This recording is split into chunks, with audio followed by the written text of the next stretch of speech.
Hi, this is Graham Jeacocke. Now, this is in response to a person who has commented on my video I recently uploaded about how atheists are slaves to their job. Now, this person is called Nick Brazing. Now, he is a very intelligent man. He's very educated. He knows what he has been talking about because he reads on the subject of slavery. But I'd like to point out something to him. Now, he raised the point with me that there are two different kinds of slaves. There are Hebrew slaves, and there are slaves that are not Hebrew people, but the Hebrew takes them on as slaves. Now, this has a fancy title, but I'm not bothered with the title because it's unnecessary.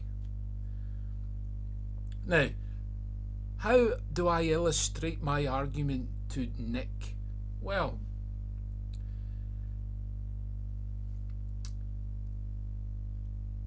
if you have ever watched tennis, I mean the Grand Slam events like Wimbledon, now you will know that British tennis got a surge of inspiration when Andy Murray came onto the scene.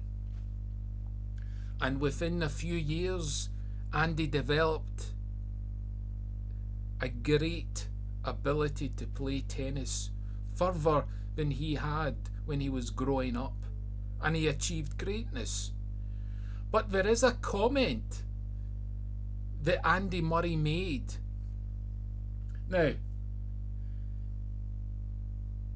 during his time as a player, and he's still playing, during the time he got married. Now, marriage is like a non-Hebrew slaves, and by that I mean Andy Murray did not experience what marriage was before he trusted in marriage to get married. You see, Andy Murray wasn't married before he was married, so how could he justify that getting married was the right thing to do? Now, this is a key to understanding non-Hebrew slaves in the service of a Hebrew master. Okay? Because regardless of where these slaves came from, okay, a slave, by being a slave, will be, able to be a witness to what is going on. Because if you know, the Mosaic law was preached. People were acting. People were talking about the Mosaic law, how you should behave. So a slave who was not a Hebrew would know the wrongs and the rights of their owner. And even if so if the owner was bad, the slave knows that the owner is bad because they have the rest of the Israelites to give them the knowledge. So I don't understand Nick's dilemma, because with Andy Murray, the comment Andy Murray made about marriage works. He never made that bold statement before he was married, did he? Well, if he did, he was a diddy.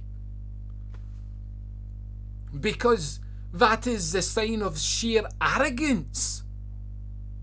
Now,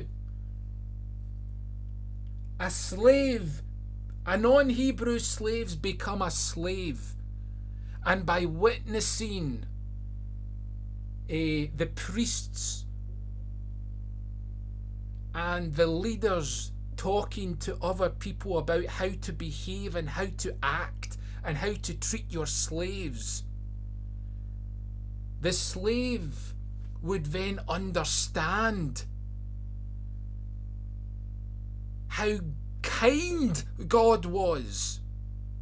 Just like Andy Murray understood by experiencing marriage, he understood how beneficial marriage was to relationships. Because marriage is geared for two people to become one. You don't have anything else in this world that is compatible. So, Nick, the argument you bring in through your outpouring of words, I took a rubber and rubbed them all out. Thanks for your time.